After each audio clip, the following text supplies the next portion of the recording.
Ukraine. For almost a year now, Ukraine has been non-stop defending its territories from the aggressor Russia. Despite the fact that Russia's army many times larger, the Ukrainians' point of view is, this is our territory, this is our independence. We don't know what will happen next, but we will fight and not give up. If you have this conviction, with the help of the USA, Estonia, Poland, Great Britain and the other countries, we will stop this war forever. I believe in this. So you know that war is going on between two countries, Russia and Ukraine. And is it possible for this to escalate into World War III? And not, I don't mean the war between NATO and Russia. I think it's impossible. I mean another one. There is one country here, Belarus, and today we will find out whether Belarus can attack Ukraine or not. It will be really interesting because the distance of my city to the Belarus border, it's approximately 200 kilometers, and unfortunately it's pretty close. In fact, Belarus is actually fighting against Ukraine to some extent, and now I'll explain why. At the beginning of the war, part of the Russian army attacked Kyiv from the territory of Belarus. On the map you can see the liberated territories highlighted in green. This means that Belarus supports Russian terrorism. But that's not all. Everything is more interesting. The Belarusian government is loyal to Russia. And although many people in Belarus are not as influenced by propaganda as Russians, but they cannot do anything against the President Lukashenko. Belarusians hate their president, and now I'll explain why. In 2020, the presidential elections in the Republic of Belarus were falsified. Alexander Lukashenko could not get 18% of voters' votes because exit poll in Belarus showed absolutely opposite values. And a few days before elections, political competitors were arrested for no reason. Very strange, right?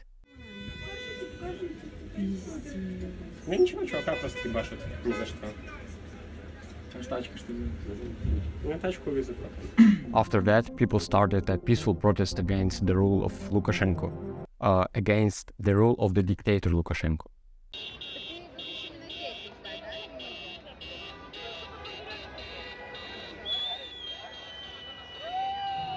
Because since 1994, the president in the country hasn't changed.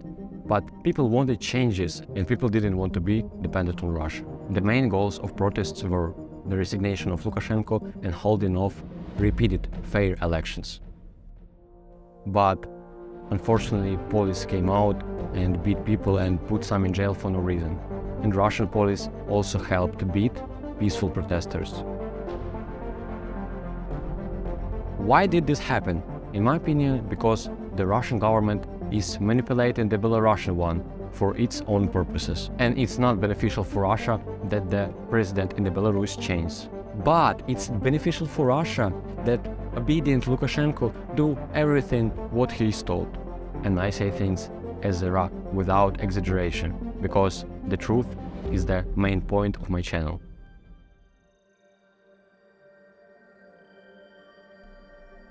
The protests continued for half a year, and Belarus was in a total chaos. After the protests, civilians were injured by Belarusian police and Russian police, and tens of thousands of people were arrested. Only think about it.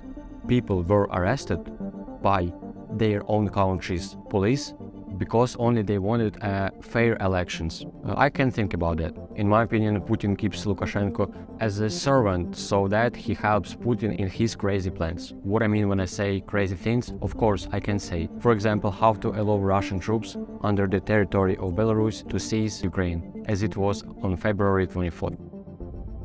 All these events led to the fact that now missiles continue to be launched from the territory of Belarus to destroy my country.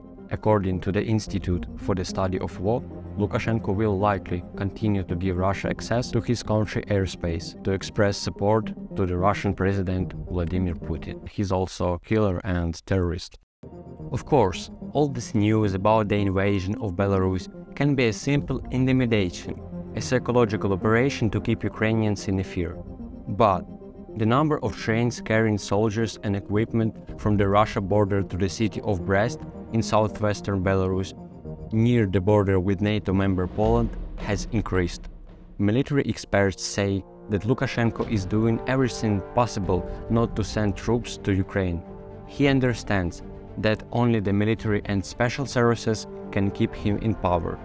If they go to Ukraine, they will either die or be injured, and for him it could be a disaster. Estimates of the number of troops currently on the border vary widely, but Ukrainian security sources say they are preparing for more than 30,000 troops, including Russian reinforcements. One certain loser in the new offensive is Lukashenko, whose delay in sending troops has afforded him a certain favor with his own people that could soar quickly if the Belarusian president dares to send his army into Ukraine. Also, Russian and Belarusian troops are conducting joint military training on the border with Ukraine, and it's very stressful because there are often air alarms in Ukraine, especially in the northern regions. Now it's air alarm and you can hear a siren.